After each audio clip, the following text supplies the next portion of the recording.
بسم اللہ الرحمن الرحیم۔ السلام علیکم۔ قرآن اور سورہ فاتحہ کے درمیان حقیقی تعلق کتاب اور اس کے مقدمے کا سا نہیں بلکہ دعا اور جواب دعا کا ہے۔ سورہ فاتحہ ایک دعا ہے بندے کی جانب سے اور قرآن اس کا جواب ہے خدا کی جانب سے۔ بندہ دعا کرتا ہے اے پروردگار میری رہنمائی کر۔ جواب میں پروردگار پورا قرآن اس کے سامنے رکھ دیتا ہے کہ یہ ہے وہ ہدایت جس کی تو نے مجھ سے درخواست کی۔ انسان فطرتاً دعا اسی چیز کی کیا کرتا ہے جس کی طلب اور خواہش اس کے دل میں پیدا ہوتی ہے، اور اسی صورت میں کرتا ہے جب اسے یہ احساس ہو کہ اس کی مطلوب چیز اسی ہستی کی اختیار میں ہے جس سے وہ دعا کر رہا ہے۔ بس قرآن کی ابتدا میں اس دعا کی تعلیم دے کر گویا انسان کو یہ تلقین کی گئی ہے کہ وہ اس کتاب کو راہ راست کی جستجو کے لیے پڑھے اور یہ جان لے کہ علم کا سرچشمہ خداوند عالم ہے، اسی لیے اس سے رہنمائی کی درخواست کر کے پڑھنے کا آغاز کرے۔ آج کی اس ویڈیو میں آپ لوگوں کو سورہ فاتحہ کے بارے میں تفصیل سے بتانے جا رہی ہوں کہ اس سورت میں اللہ تعالیٰ نے کیا خواص رکھے ہیں اور احادیث میں ان خواص کے بارے میں کیا کیا بیان کیا گیا ہے، اور آپ لوگوں کو یہ بھی بتاؤں گی کہ اس سورت سے کیسے لوگوں نے اپنی تقدیر کے فیصلے کروائے اور کیسے آپ بھی اس سورت سے اپنی تقدیر کے فیصلے کروا سکتے ہیں۔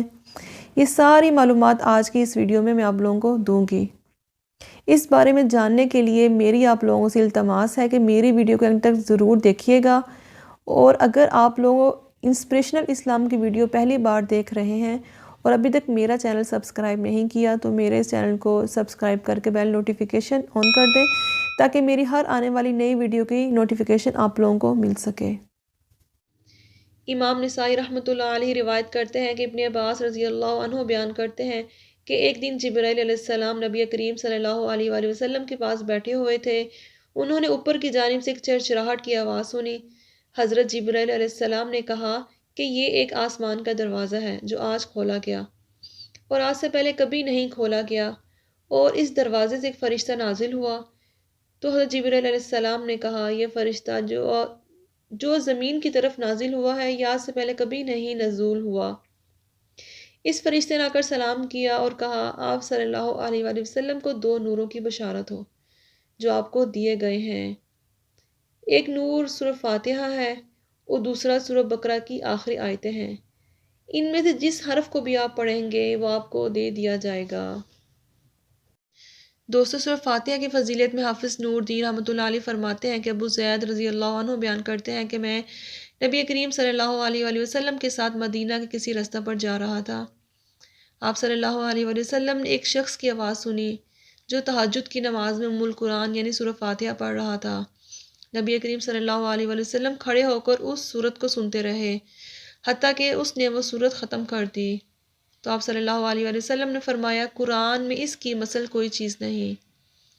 ایک دوسری جگہ ابو ہریرہ رضی اللہ عنہ بیان کرتے ہیں کہ جس دن سورہ فاتحہ نازل ہوئی اس دن ابلیس بہت رویا۔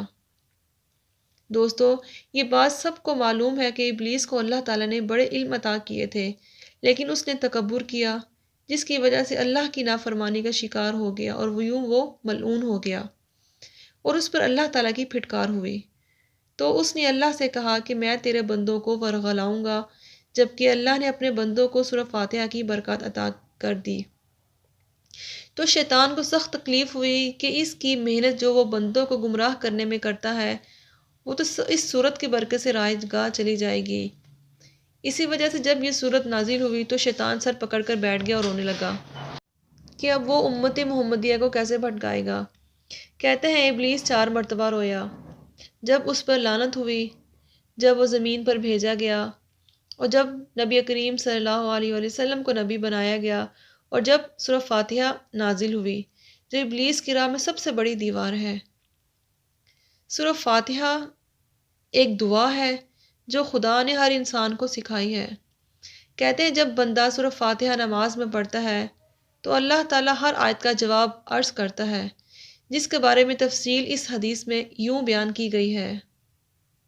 حضرت سیدنا ابو ہریرہ رضی اللہ عنہ فرماتے ہیں کہ میں نے رحمت للعالمین صلی اللہ علیہ وآلہ وسلم کو فرماتے ہوئے سنا کہ اللہ تعالیٰ فرماتا ہے کہ میں نے قرات یعنی سورہ فاتحہ کو اپنے اور بندوں کے درمیان 2 حصوں میں تقسیم کر دیا، اور میرے بندوں کے لیے وہی ہے جو وہ مانگے گا۔ ایک روایت میں ہے کہ اس میں آدھی قرات میرے لیے ہے اور آدھی میرے بندوں کے لیے۔ جب بندہ الحمدللہ رب العالمین کہتا ہے تو اللہ تعالیٰ فرماتا ہے کہ میرے بندے نے میری ثنا بیان کی۔ جب بندہ الرحمن الرحیم کہتا ہے تو اللہ تعالیٰ فرماتا ہے میرے بندے نے میری بزرگی بیان کی۔ جب بندہ ایاک نعبد و ایاک نستعین کہتا ہے تو اللہ تعالیٰ فرماتا ہے یہ میرے اور میرے بندے کے درمیان ہے، اور میرے بندے کے لیے وہی کچھ ہے جو مجھ سے مانگے گا۔ جب اہدنا الصراط المستقیم صراط الذین انعمت علیہم غیر المغضوب علیہم ولا الضالین کہتا ہے تو اللہ تعالیٰ فرماتا ہے یہ میرے بندے کے لیے ہے اور میرا بندہ جو مانگے گا اس کے لیے وہی کچھ ہے۔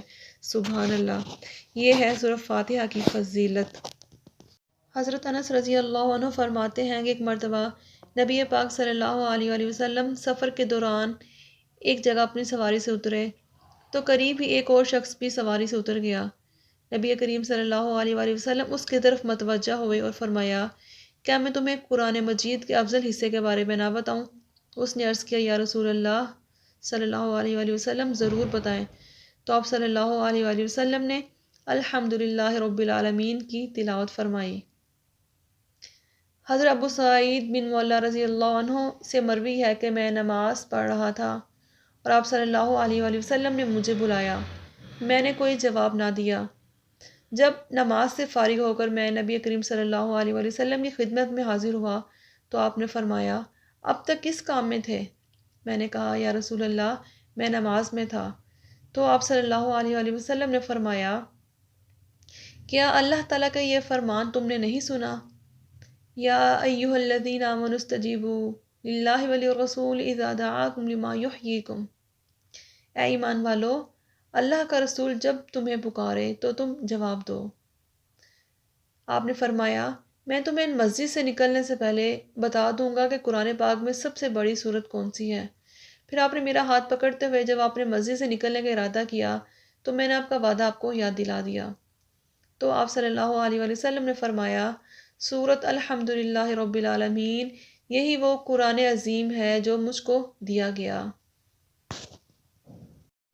سورہ فاتحہ شفا بھی ہے اور ہر مرض کا علاج بھی۔ حضرت ابو سعید خدری رضی اللہ عنہ سے روایت ہے کہ ہم ایک مرتبہ سفر میں ایک جگہ اترے تو وہاں اچانک سے ایک عورت آئی اور کہا یہاں کے قبیلے کے سردار کو سانپ نے کاٹ لیا، ہمارے آدمی یہاں موجود نہیں، آپ میں سے کوئی ایسا ہے کہ جھاڑ پھونک کر دے۔ ہم میں سے ایک شخص اٹھ کر اس کے ساتھ چلا گیا، ہم نہیں جانتے تھے کہ کچھ بھی جھاڑ پھونک جانتا ہے۔ اس نے وہاں جا کر کچھ پڑھ کر دم کر دیا اور وہ اللہ کے فضل سے بالکل اچھا ہو گیا۔ 30 بکریاں اس نے دیں اور ہماری مہمانی کے لیے بہت سارا دودھ بھی بھیجا۔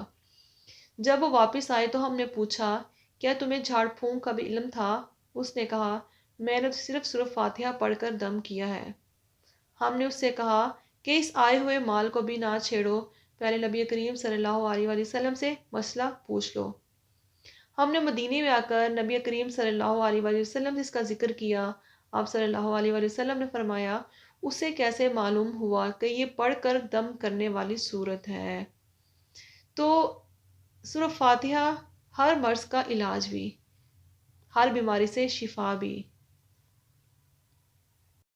اگر سورہ فاتحہ کو 40 مرتبہ پڑھ کے پانی پر دم کر کے کسی بخار والے کے منہ پر چھڑکا جائے تو انشاءاللہ اس کا بخار جو ہے وہ اتر جائے گا۔ اس کا ایک نام کافیہ بھی ہے کیونکہ یہ اپنے علاوہ سب کی کفایت کرتی ہے۔ نبی کریم صلی اللہ علیہ وآلہ وسلم نے فرمایا اس شخص کی نماز نہیں ہوتی جو انفرادی یا باجماعت نماز میں سورہ فاتحہ نہیں پڑھتا۔ نماز چاہے انفرادی ہو یا باجماعت، نفل ہو یا فرض، نماز عید ہو یا نماز جنازہ، پیغمبر دو جہاں صلی اللہ علیہ وآلہ وسلم کے فرمان کے مطابق ہر نماز کی ہر رکعت میں سورہ فاتحہ پڑھنا لازم ہے۔ تو اس صورت کا کامل یقین کے ساتھ ورد کریں اور اللہ سے اپنے مسائل بھی حل کروائیں اور حاجات بھی پوری کروائیں۔ اللہ تعالیٰ سے دعا ہے کہ اللہ تعالیٰ ہمیں دین کی سمجھ عطا کرے اور اس کے مطابق زندگی بسر کرنے کی توفیق عطا فرمائے۔ السلام علیکم ورحمۃ اللہ۔